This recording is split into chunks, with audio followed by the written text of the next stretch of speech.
Good morning. 10 के दमदार trades में आप सबका स्वागत है। अगले आधे घंटे काफी कुछ कवर करेंगे। देश के 4 जानी माने टेक्निकल एक्सपर्ट्स जुड़ेंगे, उनसे बातचीत होगी। ये समझा जाएगा कि इस समय बाजार जब 45 मिनट पहले खुल चुका था, स्क्रीन पे देख के कहां पे दाव लगाने का मन। तो मानस और अमित सेठ पिछले शो से हमारी मदद के लिए शो में कंटिन्यू करेंगे और साथ साथ सचिन और सालुंखे साहब आपको नजर आ रहे हैं। ट्रेड बुल्स और निर्मल बंग के भी बढ़िया से व्यूज इस शो में होंगे।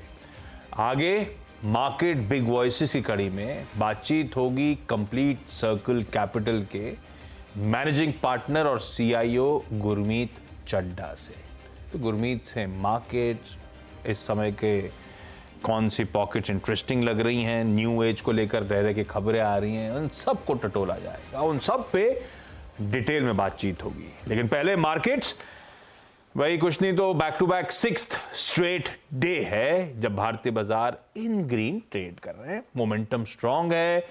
हम 24,700 के पार कल निकल के क्लोज हुए थे। इस समय 24,800 के ऊपर की ट्रेजेक्टरी पर कामकाज होता हुआ सपोर्ट मिल रहा है खास। हालांकि वॉलेटाइल है वो पॉकेट, लेकिन निफ्टी बैंक जिसने कल मूड फिर खराब करा था, जिसके फ्यूचर्स में अगर अच्छी बिकवाली हुई थी, आज लग रहा है कवरिंग फिर से लौटती हुई इस पॉकेट में। आधे % की मजबूती के साथ निफ्टी बैंक इस समय ऑलमोस्ट 51 के आसपास जा रहा है। 5900 के जोन्स पे इस समय ट्रेड करता हुआ, पर ये पॉकेट है थोड़ी सी वोलेटाइल। एक बार सुबह की कंट्रीब्यूशन प्लेट दिखा देता हूं आपको। तो ये बैंकिंग कॉन्स्टिट्यूएंट्स और कौन कौन मदद कर रहा है निफ्टी 50 की दिखाइएगा कंट्रीब्यूशन प्लेट, वो आपकी स्क्रीन पर आ जाएगी। और साथ साथ एक और हाईलाइट है इस बाजार की, ब्रॉडर मार्केट्स का आउट परफॉर्मेंस। तो इंडेक्स थक रहा होगा, चल रहा होगा, थक रहा होगा, ऑफ लेट इस तरह से ट्रेजेक्टरी देखी होगी आपने, लेकिन ब्रॉडर मार्केट्स का आउट परफॉर्मेंस लगातार कंटिन्यू कर रहा है। आज भी ब्रॉडर मार्केट से मेरा मतलब है मिड कैप स्मॉल कैप्स की पॉकेट। और इनफैक्ट पूरा का पूरा ब्रेथ जो है वो आपकी स्क्रीन पे जितने शेयर ट्रेड हुए हैं 5:2 का रेशियो एडवांसेस के फेवर में, यानी कि 2 गिरे हैं तो 5 मजबूत है। यानी रिटेल पोर्टफोलियो आज भी चमक रहे होंगे इसको देखते हुए। और वो कंट्रीब्यूशन प्लेट दिखा सकते हैं डॉक्टर साहब आप निफ्टी की? दिखा नहीं पा रहे हैं, चलिए अब एक्सपर्ट से प्ले दिखाइए भाई। ये देखिए बैंक्स और खास तौर पे एचडीएफसी बैंक, आईसीआईसीआई बैंक मदद करते हुए। हाँ, रिलायंस थोड़ा सा आज थका हुआ और ऑटो स्टॉक्स को लेकर थोड़े से कंसर्न्स हैं। मेरे ख्याल से गुरमीत से उस पर भी अपन आगे बातचीत करेंगे।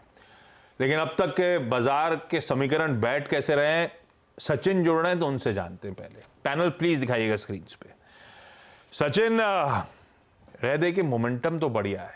हम माउंट 25K को रिकॉन्कर करने जा रहे हैं ऐसा लगता है, पर इस समय के समीकरण देख के लग कैसा रहा है? थोड़ा सा बैंक निफ्टी वोलेटाइल है और एक दिन चल रहा है तो उस दूसरे दिन सरप्राइज करके थक रहा है। तो ऐसे में बाजार का समीकरण बैठ कैसे रहे? 24,800 पे आप लोग निफ्टी पे बायर हो या वेट एंड वॉच कर रहे हो? Good morning Ashish ji, good morning Harshada and good morning to all the panelists. Clearly जिस तरीके से मार्केट की आउट परफॉर्मेंस है स्पेशली निफ्टी में, मुझे लग रहा है वो कंटिन्यूड ही रहनी चाहिए। एंड इस हफ्ते के शुरुआत में ही हमने एक व्यू बनाया था कि कहीं जाकर मार्केट 24,940 के आसपास का जो एक डेली चार्ट्स पे एक गैप एरिया है, वो गैप एरिया फिल करने का अटेम्प्ट करेगा। तो आई थिंक अभी तक निफ्टी की चाल तो वैसी ही रही है। मुझे लग रहा है यहाँ से भी एक काफी अच्छी एलिवेटेड मूव अनफोल्ड होनी चाहिए। ओवरऑल 25,000 का भी जो हर्डल है, मुझे लग रहा है अगले हफ्ते जो एक्सपायरी है उसमें वो पार हो जाना चाहिए। एंड कहीं जाकर ये ट्रेंड मोमेंटम 25,450 तक एक्सटेंड होगा। रही बात बैंक निफ्टी की, तो जो अंडर परफॉर्मेंस अभी तक हमने देखी है, मुझे लग रहा है इस हफ्ते में काफी अच्छी स्टेबल प्राइस एक्शन यहाँ पर अनफोल्ड हुई है। 50,000 के बेस को इसने काफी अच्छी तरह मेंटेन किया था एंड वहां से ग्रेजुअल अपमूव पिछले कुछ दिनों से नजर आ रही है।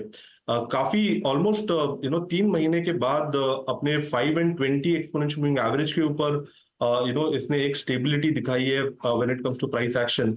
एंड जिस तरीके से इसका RSI है डेली पे, तो मुझे लग रहा है वो भी काफी अच्छी तरह इंप्रूव हो चुका है। आज की रीडिंग ऑलमोस्ट 50 के ऊपर है, जो लगभग एक महीने पहले हमने देखी थी। तो मुझे लग रहा है रिकवरी प्रोसेस काफी स्ट्रांग रहा है निफ्टी का, एंड वहां पर मुझे लग रहा है बैंक निफ्टी का कंट्रीब्यूशन अभी से ऐड हो जाना चाहिए। जिस तरीके से आज का भी डेटा है, लगभग कॉन्फिडेंस लेवल एविडेंट है 50,600 के पुट राइटर्स में, तो मुझे लग रहा है बेस कहीं जाकर 50,700 के आसपास वेल एस्टैब्लिश्ड है। And on the higher side एक अच्छी एलिवेटेड रैली बन सकती है 51,500 तक की। तो मुझे लग रहा है कंट्रीब्यूशन वाइज निफ्टी बैंक का कंट्रीब्यूशन यहाँ से काफी अहम होगा, जिसके वजह से मार्केट में एक अच्छी पुश मिलेगी और 24,940 तक ये पर्टिकुलर रैली निफ्टी में भी एक्सटेंड होगी। ये बात सुबह वैसे आज सुबह मानस से चर्चा हो रही थी। मानस ने भी कहा था कि नए रिकॉर्ड्स के आगे बियॉन्ड जाते हुए बाजार नजर आएंगे। 24,400 24,500 की मानस भी बात कर रहे थे। आज सुबह मॉर्निंग कॉल में मानस ने मदद करी थी, और अब सचिन भी वही कह रहे हैं।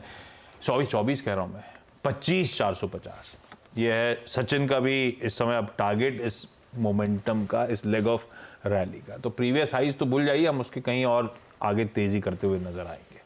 और हमने हफ्ते की शुरुआत से मानस के साथ भी, वैसे मंडे को शायद मानस से जुड़े थे मॉर्निंग कॉल में, तब से वो बाय इनिशिएट करने की बात हुई थी, और अब हम मोमेंटम उसके बाद से पकड़े ही चले जा रहे हैं। चलिए, इस समय कौन कौन से ट्रेड ग्रिप में आ रहे हैं इस पैनल के, उस पर अब चर्चा कर ली जाए। उसके बाद जो हरकत वाले स्टॉक्स हैं वो तो अपन चर्चा करते रहेंगे। सालुंके साहब, आप शुरू करिए। निर्मल बंग में इस समय सबसे प्रेफर्ड ट्रेडिंग पिक्स आप लोग की कौन सी? आज कमाई कहां होगी? Good afternoon Ashish ji. देखो, ओवरऑल मार्केट में अभी भी स्ट्रेंथ देखने मिलेगी, और मुझे लगता है कि यहाँ से आगे भी देखने मिलेगी। आईटी सेक्टर मुझे अभी भी लगता है कि यहाँ से एक अच्छा खासा अपमूव दे सकता है। मुझे इन्फोसिस बहुत स्ट्रांग लग रहा है इस पॉइंट पे।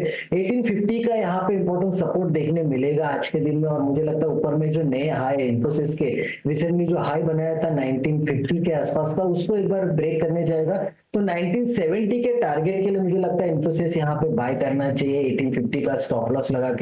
ओवरऑल अगर देखो तो मार्केट में एफएमसीजी, आईटी और उसके साथ फार्मा, ये तीनों सेक्टर में जो मोमेंटम है वो अभी भी कंटिन्यू होते हुए देखने मिलेगा। मुझे भी लग रहा है कि इंडेक्स जो है अभी यहाँ से 25,400 के आसपास वापस ऊपर में देखने मिल सकता है। तो इस रेंज में आईटी सबसे ज्यादा परफॉर्म करते हुए देखने मिलेगा, तो इन्फोसिस यहाँ पे बाय करना चाहिए 1970 के टारगेट के लिए, और नीचे में 1850 का स्टॉप लॉस लगा के इसको होल्ड करना चाहिए। ओके, तो इन्फोसिस में एक मौका, ये एक ही ट्रेड दे रहे हैं आप या दूसरा भी है विकास? दूसरा मेरा जो बाइंग कॉल है टाटा कंज्यूमर है। टाटा कंज्यूमर में जिस हिसाब से आज वापस एक पॉजिटिव मोमेंटम देखने मिल रहा है, तो मुझे लगता है ये 1260 के टारगेट के लिए यहाँ पे एक अच्छा रैली यहाँ पे देखने मिलेगी। रिसेंटली उसी हाई तक ये गया था काउंटर, तो टाटा कंज्यूमर मेरा सेकंड बाय कॉल रहेगा। जो 1260 के टारगेट के लिए इसको बाय करना है। नीचे में जो इंपॉर्टेंट सपोर्ट देखने मिलेगा वो 1170 का है, तो 1170 के स्टॉप लॉस से टाटा कंज्यूमर बाय करना। ओके, टाटा कंज्यूमर में एक मौका और इन्फोसिस में एक मौका, दोनों इनफैक्ट बाजार की एक्शन में आज अच्छी खासी हरकत दिखा रहे हैं। अमित जी बताइए, आपका इस समय का नया ट्रेड क्या रहेगा? जी मैम, इंडियन होटल्स का अगर स्ट्रक्चर देखें तो काफी दिनों बाद यहाँ पे एक हम प्राइस एक्शन और अच्छा खासा मोमेंटम देख रहे हैं। स्टॉक ने अपना एक कंसोलिडेशन किया था लगभग 600-620 के आसपास फॉर 8 to 10 डेज, और उस हाई को भी क्रॉस कर लिया। तो यहाँ पे ट्रैक्शन वापस नजर आ रहा है। एक ट्रेंड लाइन ड्रॉ करे तो उसका भी ब्रेकआउट है। 638 का प्राइस है, 628 का स्टॉप लॉस रहेगा, और टारगेट्स रहेंगे लगभग 655 रुपीज के इंडियन होटल्स पे। दूसरा स्टॉक जो मुझे पसंद आ रहा है दैट इज यूनाइटेड स्पिरिट्स। यहाँ पे हमने कल की सत्र में देखा था कि कंसोलिडेशन में ब्रेकआउट आया था, जो 10 और 20 डेमा का कंसोलिडेशन था। स्टॉक ने वॉल्यूम्स के साथ क्रॉस किया था। मुझे लगता है it is going to the previous swing high, तो यहाँ एक छोटा सा स्टॉप लॉस रखेंगे 1435 का, एंड टारगेट्स विल बी 1480। सुबह बहेती साहब को पसंद आ रहा था, थोड़ा दिन चढ़ाने की सेठ साहब को पसंद आने लगा। यूनाइटेड स्पिरिट्स आज नहीं, कल से रडार पे है वैसे पैनल के।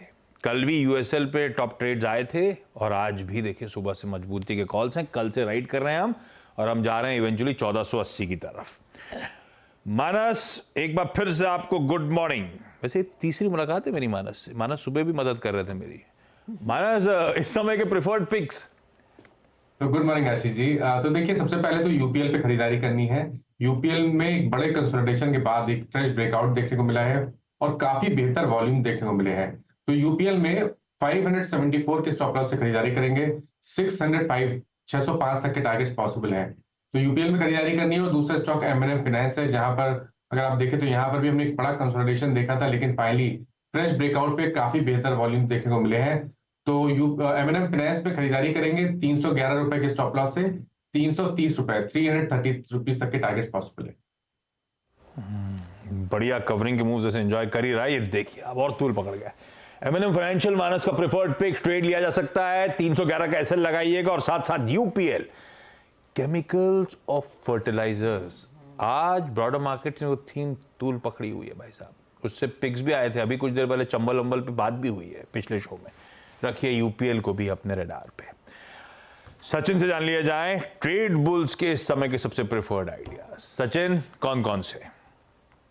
आशीष जी, यहाँ पर बैंक्स में मुझे लग रहा है एचडीएफसी बैंक तो काफी स्टेडी है, बट मुझे लग रहा है आईसीआईसीआई बैंक का भी कंट्रीब्यूशन यहाँ से अहम होगा। जिस तरीके से अभी तक प्राइस परफॉर्मेंस रही है, लगभग अराउंड 1170 1165 के जोन में एक अच्छा बेस इसने बनाया है, वहीं से एक अच्छी एलिवेटेड रिकवरी हो रही है। जिस तरीके से डेटा प्लेस्ड है, मुझे लग रहा है जल्दी ये पर्टिकुलर स्टॉक 1200 लेवल के पार हो जाना चाहिए। तो ट्रेडिंग के लिए आज से 1210 के टारगेट के लिए यहाँ पर अभी लॉन्ग पोजीशंस ऐड करने की सलाह होगी 1175 के स्टॉप लॉस के साथ। जो सेकंड पॉकेट ऑफ स्ट्रेंथ है, मुझे लग रहा है यहाँ पर मेटल्स ने एक अच्छी रिकवरी दिखाई है during this particular week. And वहां से जेएसडब्ल्यू स्टील का हमने कल के सत्र में भी एक सेटअप डिस्कस किया था। एक kind of a diamond formation breakout establish हुआ था 920 लेवल्स के आसपास। तो पहला सौदा के कल के शो में हमने इसे हाईलाइट किया था। एंड जिस तरीके से ये ओवरऑल स्ट्रक्चर है, मुझे लग रहा है जल्दी ये पर्टिकुलर स्टॉक 956 के पार भी हो जाना चाहिए। तो एक काफी अच्छी ट्रेंड स्ट्रेंथ मोमेंटम यहाँ पर एक्सपेक्टेड होगी। अभी भी यहाँ पर फ्रेश खरीदारी करने की सलाह होगी। जिस तरीके से सेटअप है, मुझे लग रहा है 921 के क्लोजिंग बेसिस के स्टॉप लॉस के साथ अभी भी स्टॉक को अक्यूमुलेट करें। इंट्राडे के लिहाज से एक स्विंग बन सकता है 935 तक का, बट पोजिशनली मुझे लग रहा है 956 तक की एक अच्छी शानदार रैली यहाँ पर इवॉल्व हो रही है। जेएसडब्ल्यू स्टील में एक मौका, थोड़ा सा एक्शन यहाँ पर दिख रहा है। 956 के आसपास तक के मौके देखने को मिलेंगे। अच्छा, आपको याद होगा चार का चौका में हमने बात की थी पिडिलाइट की, जो आशीष बहेती का ट्रेड था सस्ता ऑप्शन में, वो आपकी स्क्रीन पर लेकर आते हैं। पिडिलाइट बाकी कंपनियों की तरह यहाँ पर हम बर्जर पेंट्स और एशियन पेंट्स कंसिडरिंग डिस्कस कर रहे थे, तो यहाँ पर थोड़ा सा एक्शन आता हुआ 2.5% का इजाफा है। 3133 के आसपास तक का ट्रेड। इनका जो ट्रेड था वो करीब 3120 का कॉल था, वो आपकी स्क्रीन पर रखेंगे। 3120 का कॉल और दो टारगेट्स जो दिए थे उसमें से आई थिंक पहला वाला अचीव हो चुका है। ये देखिए करीब दूसरे की तरफ बढ़ रहा है। 48 पहला टारगेट था, आई थिंक सेकंड टारगेट जो था वो 54 का था, तो वो टारगेट अचीव हुआ। बहेती जी का ये ट्रेड बहुत ही बढ़िया साबित हो रहा है। तो अमित जी, आपके मित्र ने जो ट्रेड दिया वो तो एकदम सॉलिड निकला। अब ये बताइए, ये ट्रेड आगे आप बढ़ाना चाहेंगे या फिर कुछ और बड़ी अपॉर्चुनिटी दिख रही है? कैसे प्ले किया जाए पिडिलाइट? नहीं मैम, काफी अच्छा स्ट्रक्चर है। कंसोलिडेशन ऑफ मूविंग एवरेजेस से स्ट्रक्चर बाहर आ रहा है। इसके टारगेट्स लगभग 3250 तक के बनते हैं, तो इसी ट्रेड को राइड करना चाहिए। एक अच्छे सपोर्ट जोन से स्टॉक राइज कर रहा है। स्टॉप लॉस आप रख सकते हैं इसका 3100 का, टारगेट्स विल बी 3250। लीजिए भाई, बढ़िया ऑप्शन ट्रेड अभी अभी लिया था चार का चौका में, उसके टारगेट्स अचीव हो गए पिडिलाइट के। वैसे ये सचिन, पिछली बार रह गई थी बात करना, पीवीआर आइनॉक्स बढ़िया चल रहा है, 1500 के ऊपर बढ़िया कंसोलिडेट कर रहा है। कैसा लग रहा है ये चार्ट, इसका बिल्डअप कैसा है? और दूसरा स्त्री 2 आप सुना निपटाया है हॉल में, बड़ी जगह है, आप हॉरर मूवी निपटा आते हो हॉल में, कैसी लगी? आशीष जी, मूवी तो काफी शानदार है। इनफैक्ट आई थिंक पार्ट 1 से भी काफी बेटर लगी मुझे। काफी एंटरटेनिंग है। आई थिंक हॉरर कॉमेडीज का कॉम्बिनेशन काफी रेयर होता है, एंड वहां पर काफी अच्छी परफॉर्मेंस डिलीवर की है। एंड उसी का आई थिंक रिस्पॉन्स यहाँ पर नजर भी आ रहा है, जिस तरीके से इसके कलेक्शन रहे। मैं जब इस शो देखने गया था तो ऑलमोस्ट फुल था थिएटर, एंड उसके लगातार पिछले शोज भी फुल थे। आई थिंक कहीं जाकर पीवीआर आइनॉक्स के चार्ट स्ट्रक्चर में भी पिछले कुछ महीनों से एक अच्छी इंप्रूवमेंट नजर आई है। एक अच्छा बेस इसने बनाया था 1300 लेवल के आसपास, एक डबल बॉटम फॉर्मेशन बन गया था, एंड काफी बड़ी अंडर परफॉर्मेंस के बाद अपने 200 वीकली एक्सपोनेंशियल मूविंग एवरेज के आसपास इसने एक अच्छा बेस बनाया है। ये बेस ऑलमोस्ट आई थिंक 8 महीने के स्ट्रक्चर के बाद बना है, तो मुझे लग रहा है काफी अच्छी इंप्रूवमेंट यहाँ पर ऑलरेडी एग्जिबिट हो रही है। सो ट्रेडिंग के लिहाज से भी पिछले कुछ हफ्तों से हम इसमें एक लॉन्ग बायर्स के साथ ही चल रहे हैं। एंड जिस तरीके से अभी भी स्ट्रक्चर है, कॉन्फिडेंस लेवल है कि ये रैली लगभग 1600-1630 तक भी एक्सटेंड होनी चाहिए। तो अगर किसी की एग्जिस्टिंग लॉन्ग पोजीशन है तो रिटेन करने की सलाह होगी। फ्रेश लॉन्ग पोजीशंस के लिए स्टॉप लॉस होगा लगभग अराउंड 1485 पे on a weekly closing basis. नहीं, सिर्फ पुणे की कहानी नहीं है, मुंबई में भी यही हाल था। जब मैं गया था तो वो खचाखच भरा हुआ था। खैर, पीवीआर पे ये व्यू। अब चला जाए आज के मार्केट बिग वॉइसेस की तरफ। कंप्लीट सर्कल कैपिटल के मैनेजिंग पार्टनर और सीआईओ गुरमीत चड्ढा साहब जुड़ते हुए। गुरमीत जी, गुड मॉर्निंग। ये कंप्लीट सर्कल कैपिटल, सीसीसी, ये फाउंडर्स का कोई सी से प्रेम था या इत्तेफाक था? नहीं, एक कंप्लीट सर्कल बनाना था क्योंकि सारे एक वन स्टॉप सॉल्यूशन देना है इन्वेस्टर्स को। अदरवाइज सीसी से कुछ नहीं है। सरनेम जरूर मेरा चड्ढा है, बाकी उसका सीसीसी से कोई हाँ, ये कनेक्शन तो ड्रॉ नहीं करा मैंने। गुरमीत, पहले तो जेनरिक मार्केट्स को लेकर कैसा मूड, क्या माहौल, कितना कंफर्ट? अब वो बहुत अलग अलग डिफरेंट नॉइजेस होती हैं, वैल्यूएशन स्ट्रेच्ड हैं, कुछ पॉकेट में स्ट्रेच्ड हैं, नहीं ठीक ठाक है। आप लोग को बाजार इस समय कैसा लग रहा है? हमारा व्यू हमेशा से थोड़ा बाजार को लेके न्यूट्रल है। बाजार में एक नैरेटिव बना हुआ है पिछले 3-6 महीने से कि बाजार बहुत महंगा है, बहुत ज्यादा फ्रॉड है और एक जनरलाइज करने की टेंडेंसी है। मुझे लगता है हम कई बार कैरिड अवे हो जाते हैं, सिर्फ एब्सोल्यूट लेवल्स को देखते हैं और वैल्यूएशन मैट्रिक्स को इग्नोर कर देते हैं। तो हमें लगता है कि बाजार, हाँ, कुछ पॉकेट्स में बाजार में फ्रॉड है और कुछ पॉकेट्स में बाजार रीजनेबल है। तो हमारा मानना है कि बाजार फेयर प्लस जोन में है और जो मैक्रो सेटअप है थोड़ा सा बेटर हुआ है पिछले कुछ दिनों में। आप देखिए ब्रेंट क्रूड $76 आ गया है, जो कि इन्फ्लेशन के लिए हमारा current account deficit already all time low है, बहुत अच्छा है। डॉलर इंडेक्स 103-104 से लगभग 101 आ गया है। यूएस का अगर आप इकोनॉमिक डेटा देखें, कल उन्होंने जो नॉन फार्म पेरोल रिवाइज किया है वो सबसे बड़ा रिवीजन है 2009 के बाद, बहुत बड़ा डाउनवर्ड रिवीजन है। Producer price index, home sales, सारा सॉफ्टनेस बता रहा है। कल पावर जी की स्टेटमेंट स्पीच बहुत इंपॉर्टेंट होगी। मेरा ये मानना है कि 25 पैसे का रेट कट आने वाला है। वो अभी आएगा, सितंबर में आएगा, अगले 1 महीने 2 महीने में आएगा, आने वाला है और उसका एक इमर्जिंग मार्केट में पॉजिटिव इम्पैक्ट होगा। एक जो एफआईएस का इतना हमने नेट सेलिंग देखा है सेकेंडरी मार्केट में, मुझे लगता है उस पर थोड़ी लगाम लगेगी। तो जो मैक्रो सेटअप है, जो ग्रोथ जो है वो इंडिया की सस्टेन्ड है, इन्फ्लेशन कंट्रोल्ड है और जो ओवरसीज इश्यूज है वो धीरे धीरे एड्रेस हो रहे हैं। मैक्रो सेटअप में कोई इशू नहीं है मेरे हिसाब से। हाँ, कुछ जगह बिजनेसेस बहुत अच्छे हैं बट वैल्यूएशन बहुत आए हैं। तो जब आप अच्छे बिजनेस को एक्सेसिव वैल्यूएशन में लेंगे तो रिटर्न शायद अच्छे नहीं बनेंगे। वहां पे फोकस करने की ज्यादा जरूरत है, रादर देन एक जनरल नैरेटिव बनाने की कि ये बाजार बहुत महंगा हो गया है, प्रॉफिट बुक कर लेते हैं, फिर से एंटर करेंगे। आई थिंक वो नैरेटिव फेल हुआ है और मुझे लगता है आगे भी फेल हो। वो तो सच है। जब आप कह रहे हो आपका व्यू न्यूट्रल है बाजार पे, तो जब आप लोग वेल्थ प्लानिंग वगैरह करते हो तो अभी भी इक्विटी को पीक ओवरवेट दे रखा है आप लोगों ने, या आप थोड़ा सा एग्रेसिव डाइवर्सिफिकेशन पे फोकस है? अदर देन इक्विटीज रुझान बढ़ रहा है, ऐसा हो रहा है क्या? रुझान नहीं बढ़ा है, थोड़ा सा जैसा आपने वर्ड यूज किया आशीष, बैलेंसिंग बढ़ी है। हमने थोड़ा गोल्ड का एक्सपोजर बढ़ाया है। हमारे मानना है कि इन जनरल क्योंकि इतने जियोपॉलिटिकल इश्यूज चल रहे हैं, हम इससे पहले हमने इतने ज्यादा जियोपॉलिटिकल इश्यूज नहीं देखे। China, Taiwan, Russia, Ukraine, Iran, Israel, ऊपर से हमने देखा अभी बांग्लादेश में क्या हुआ, पीछे श्रीलंका में अपहीवल हुआ था। हमारे नेबर्स जो है पॉलिटिकली स्टेबल नहीं है। तो जब वर्ल्ड में इतनी अनस्टेबिलिटी होती है तो जो सेफर हेवन है उसका वो बढ़ता है। तो हमने जो लॉन्ग डेटेड बॉन्ड्स है, क्योंकि हमारा ये मानना था कि इंटरेस्ट रेट पीक हो गए, मैंने आपसे और हर्षला से भी चर्चा की थी कि मार्च में 10 ईयर G-Sec 7.25 पे था, अभी 6.90 है।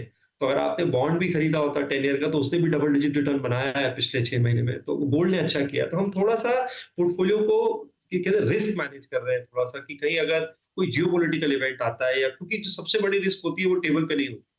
अभी जो सारी रिस्क है वो सब टेबल पे है और बड़ा करेक्शन वही रिस्क क्रिएट करता है जो टेबल पे नहीं होता है। उसके लिए हमने थोड़ा सा डाइवर्सिफिकेशन किया है, जिसमें हमने बॉन्ड्स लिया है, थोड़ा गोल्ड लिया है, म्यूचुअल फंड साइट्स में हम थोड़े से मल्टी एसेट फंड्स कर रहे हैं। बट हम इक्विटी को लेके बेरिश नहीं है। हमने थोड़ा सा रोटेशन जरूर किया है स्मॉल मिड कैप्स में, थोड़ा सा लार्ज कैप की तरफ, थोड़ा सा प्रॉफिट बुकिंग जरूर किया है डिफेंस नेम्स में जहां बहुत पैसा बना है, बट हम बेरिश नहीं है इक्विटी को लेकर।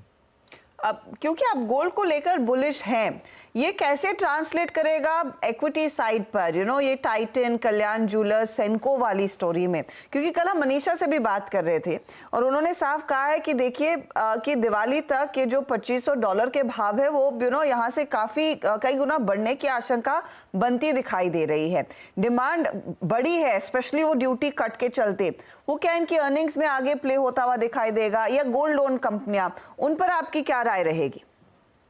तो एक तो बिल्कुल सिंपल प्ले हमने किया, अब तो गवर्नमेंट शायद और एसडीबीज इशू नहीं करेगी। हमने एसडीबीज काफी क्लाइंट्स को रिकमेंड किए क्योंकि टैक्स एफिशिएंट थे, आपको इंटरेस्ट भी मिलता है other than the gold play.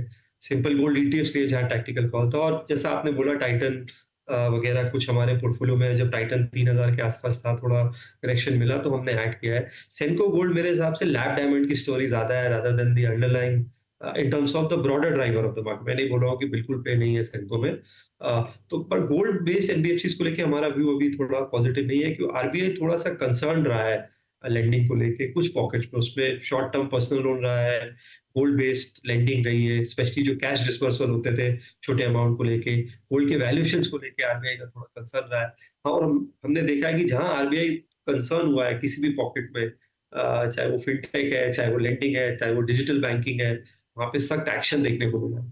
तो उस स्पेस में हम थोड़ा सा भी वेट एंड वॉच मोड में है, बट मैं प्रिंसिपली आपसे एग्री करता हूँ कि वो स्पेस इंटरेस्टिंग हो सकती है। बट ब्रॉडली हमारा ये मानना है कि जो सेंट्रल बैंक है, मेन जो बाइंग गोल्ड का बढ़ा है वो सेंट्रल बैंक की बाइंग से बढ़ा है, स्पेशली आफ्टर जो रशिया यूक्रेन वॉर हुआ और यूएस ने एक तरीके से वेपनाइज किया डॉलर को।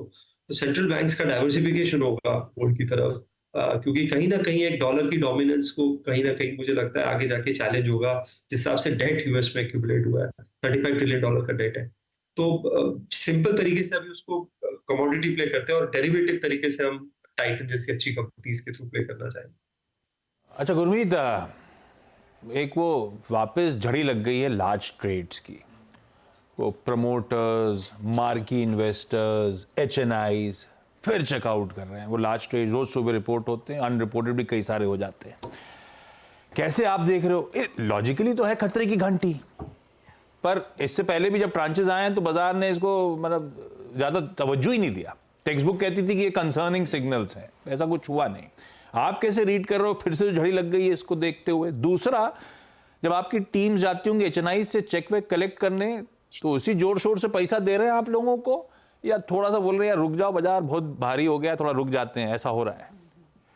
एक्चुअली उल्टा इस बार इन्वेस्टर्स को थोड़ा बोलना पड़ रहा है कि आराम से करते हैं, क्योंकि थोड़ा फोमो का इम्पैक्ट है। क्योंकि हमारा 80% जॉब बिहेवियर मैनेजमेंट है, मार्केट पे तो कम कंट्रोल होता है, और जब ग्रीड बढ़ता है मार्केट में तब शायद आपका रोल ज्यादा बढ़ जाता है, और आपकी फिड्यूशियरी रिस्पॉन्सिबिलिटी है ये कि एक्सपेक्टेशंस जो है रिटर्न्स की वो ठीक तरीके से सेट हो और अनरीजनेबल ना हो। लोगों को लगने लगा है कि शायद 30-40% रिटर्न नया नॉर्मल है, जो कि सही नहीं है। मेरे हिसाब से ज्यादा बड़ा रिस्क है बाकी कोई और रिस्क के अलावा। बट एक जो हमको फ्लोज जो देखने को मिल रहे हैं वो बहुत स्ट्रॉन्ग है। जो अफ्लुएंट सेगमेंट है, जिसे हम रिटेल अफ्लुएंट सेगमेंट बोलते हैं, जहाँ जो फर्स्ट टाइम जॉब अर्नर्स हैं, जिनका जॉब लगा है या जो मिड मैनेजमेंट में है, उनका जो फ्लेवर बढ़ रहा है इक्विटी की तरफ, वो मुझे लगता है एक बहुत बड़ा ड्राइवर है, जो बहुत बड़ा अंडर करंट है, किसी ने उसको ठीक से रीड नहीं किया है।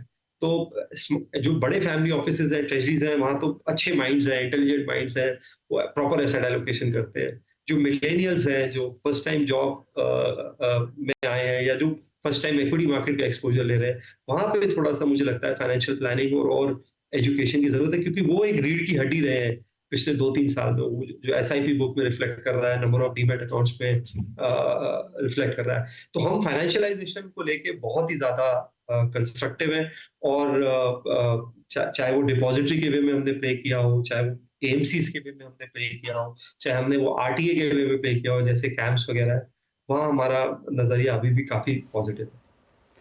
गुरमीत, मैं आपसे ये आज जो हम बड़ी डील रिपोर्ट कर रहे हैं, ये और इन दी ऑफिंग थी कि जोमेटो पेटीएम का इनसाइडर बिजनेस जो एंटरटेनमेंट टिकटिंग वाला बिजनेस है वो अक्वायर करेगा। वो 2050 करोड़ में सौदा हुआ है, पेटीएम को सीधा कैश मिल जाता है, वो पॉजिटिव है।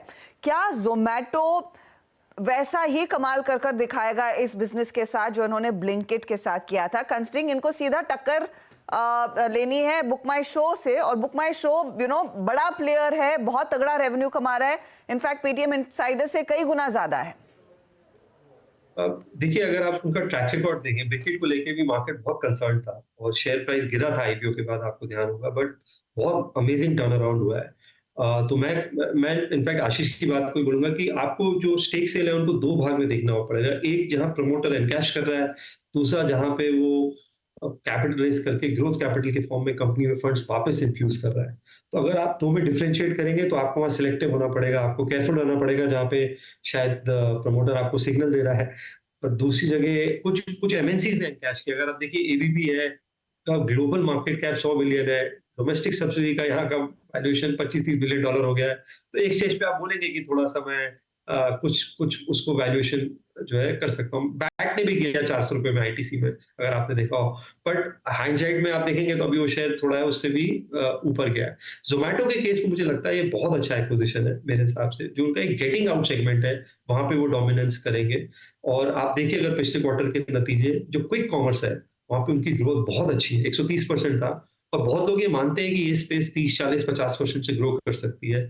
फूड डिलीवरी में उन्होंने और मार्केट शेयर गेन किया है। ब्रॉडर मार्केट डाउन था, लेकिन उनका क्योंकि एवरेज ऑर्डर वैल्यू बढ़ा, उन्होंने अब उनका मार्केट शेयर लगभग 58% है। स्विगी का मार्केट शेयर कम हुआ है और ये एक नया लेग ऐड कर सकता है जोमेटो में, कंट्रीब्यूशन मार्जिन इंप्रूव कर सकता है। इनिशियली शायद थोड़ा सा कैश बर्न होगा और थोड़ा सा बुक माई शो की मोनोपोली हो गई थी। आप जो चार्जेस अगर आप देखेंगे, अगर आपने अभी रिसेंटली ट्राई किया हो कभी स्टैंड अप कॉमेडी बुक करने का या मूवी टिकट बुक करने का, चार्जेस बहुत ज्यादा हो गए। तो आई थिंक इसके आने से थोड़ा स्पेस कॉम्पिटिटिव होगी।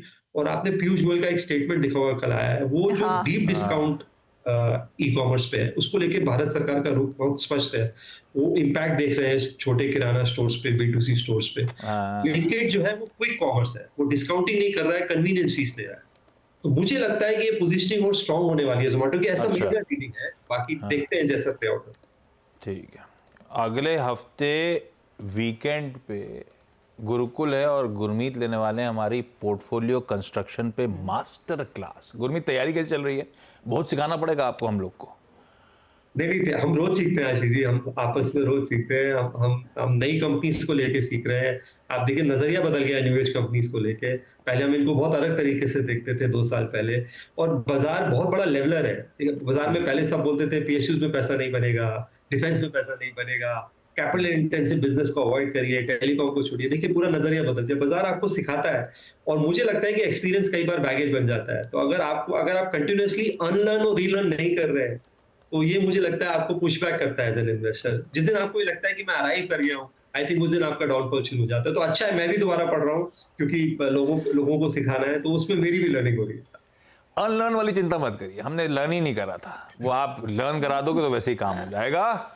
गुरमीत के साथ मुलाकात होगी अब 31 और 1 तारीख को उस मार्केट गुरुकुल के सेशन में, जिसमें गुरमीत पोर्टफोलियो कंस्ट्रक्शन पे एक मास्टर क्लास लेने वाले हैं। उस सेशन की डिटेल्स सब आपकी स्क्रीन पे चली रही हैं। इस नोट पर एक काम करा जाए, इस शो 10 के दमदार ट्रेड को यहीं समेटते हैं। ब्रेक के उस पार आप लोग के सारे दुख दर्द शेयर बाजार से जुड़े, सारी क्वेरीज सॉल्व करने के लिए दिख रहे हैं मुझे स्टूडियो में घुसते हुए नीरज बाजपेयी, वो मदद करेंगे आप लोग। नमस्कार।